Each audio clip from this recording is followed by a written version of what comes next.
ठाण्यातील ज्ञानेश्वर नगर परिसरात आज नाना नानी पार्क आणि आरोग्य केंद्र उभारण्याच्या मागणीवरून मोठा हाय व्होल्टेज ड्रामा पाहायला मिळाला।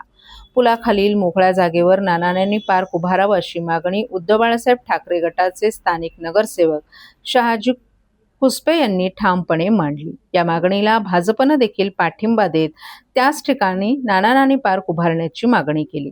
दरम्यान शिवसेना शिंदे गटाचे नगरसेवक अनिल भोर तसंच स्थानिक नगरसेवक कणसे यांनी या जागेवर नागरिकांच्या आरोग्य सुविधांसाठी आरोग्य केंद्र उभारण्यात यावं अशी भूमिका घेतली होती।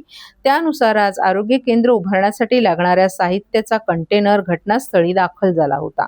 मात्र कंटेनर आल्यानंतर नगरसेवक शहाजी खुसपे यांनी आपल्या कार्यकर्त्यांसह या कंटेनरला अडवून धरत जोरदार घोषणाबाजी केली। त्यामुळे परिसरात काही काळ तणावाचं वातावरण निर्माण झालं होतं। या प्रकारामुळे ज्ञानेश्वर नगर परिसरात मोठ्या प्रमाणात वाहतुकीची कोंडी झाली होती। घटनेची माहिती मिळताच पोलीस घटनास्थळी दाखल झाले आणि मोठा पोलीस बंदोबस्त तैनात करण्यात आला होता। दोन्ही पक्षांचे नगरसेवक एकमेकांसमोर उभे ठाकल्यानं परिस्थिती चिघळण्याची शक्यता निर्माण झाली होती। अखेर पोलिसांनी मध्यस्थी करत दोन्ही बाजूंची समजूत काढली आणि काही वेळानंतर हा विरोध शांत झाला।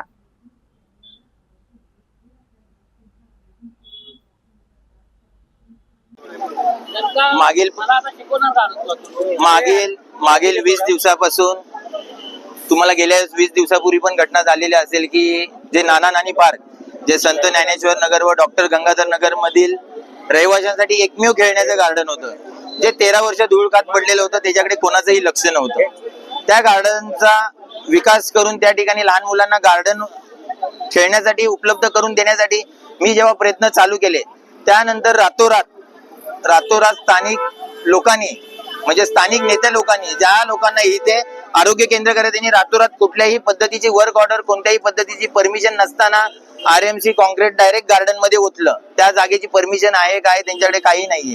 त्यानंतर आम्ही आरोग्य अधिकाऱ्यांशी वारंवार संपर्कात होतो। त्यांनी आम्हाला हे सांगितलेलं होतं की नक्कीच या विषया संदर्भात सगळ्यांबरोबर बैठक घेऊन योग्य तो तोडगा काढू, त्याच्यानंतरच कोणती गोष्ट होईल ते आपण ठरवू, असं आम्हाला 2 वेळा सांगितलं। त्याच्यानंतर कोणत्याही पद्धतीची त्यांनी बैठक घेतली नाही, काही नाही। आज अचानक या लोकांनी डायरेक्ट कंटेनर घेऊन आलेले आहेत आणि ते तिथे टाकतायत।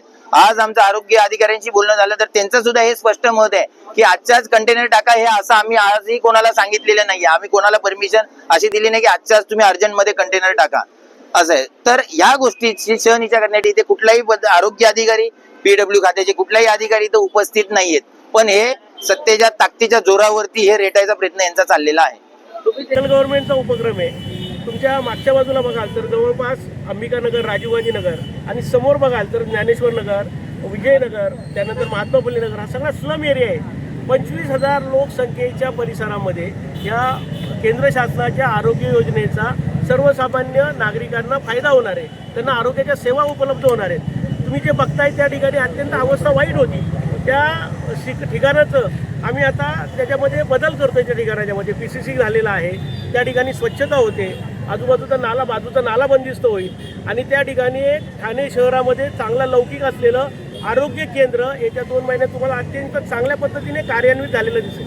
साहेब, त्या बाजूला शौचालय आहे, नाला आहे अशी देखील भावना व्यक्त होते आणि रस्ता देखील शौचालयाच्या मार्गातूनच तिथून जायला लागतंय। नाही, ऐका, ते जो शौचालयाचं तुम्ही म्हणताय तो शौचालय या ज्ञानेश्वर नगरच्या परिसरामध्ये पुरेशी युनिट आहे शौचालयाची, त्यामुळे त्या शौचालयाचा ज्ञानेश्वर नगर या विभागातले कुठल्याही लोकांच्याकडून वापर होत नाहीये।